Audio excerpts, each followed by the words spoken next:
the link between topic and argument, why is that important? It shows how it's relevant to your point and it links it back to the resolution. Yeah, we're going to speak a bit about that a bit later as well, because it's very important here to say, I have proven to you all of this during 3 minutes, but it actually makes sense because, and this is where you establish it. Yeah.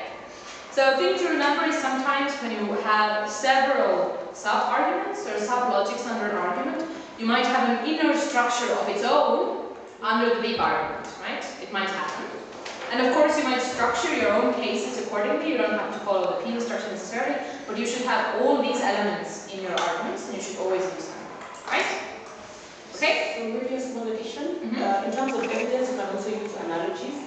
Yeah. Analogies are basically stories within a similar situation that ended up in the way you would expect.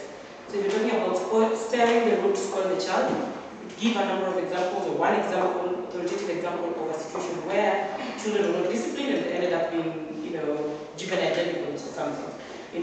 Whichever choice of examples of evidence you choose, whether it's examples, whether it's statistics, whether it's quotes, whether it is an analogy, it needs to be authoritative.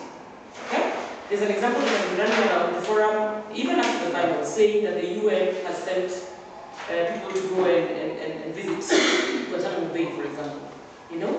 But anybody who is very interested in the debate will decide to challenge you and ask you just because one UN official went to Guantanamo Bay, so now you think, Guantanamo Bay is clean, So you need to get something that is very authoritative, one that cannot be challenged. That way, you keep the debate on reasoning more than it is on challenging your evidence, and you probably get a better debate.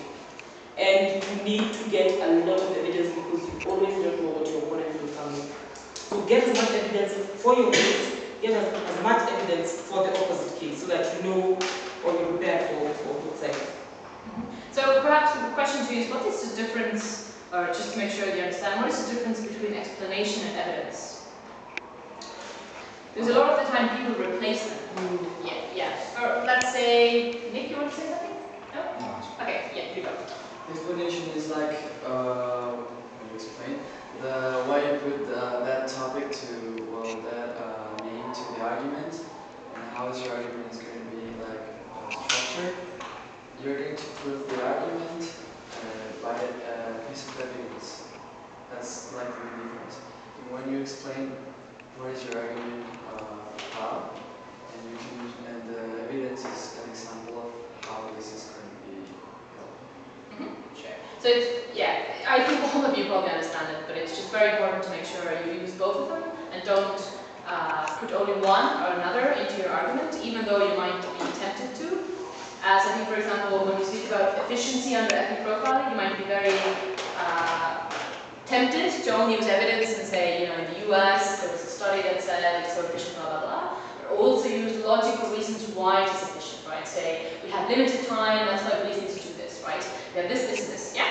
Yeah, I was thinking maybe the explanation is the ideology behind it and the logic behind it, but then when you start to find examples, then it's linking it to the real world. And it's showing how this can be realistic and how we can. So a lot of times you use examples in a way to explain it. Yeah, that's true. But then you just need to make sure you have both of them. I agree completely that sometimes you can use them together. Cool. I'm not going to do a separate argument on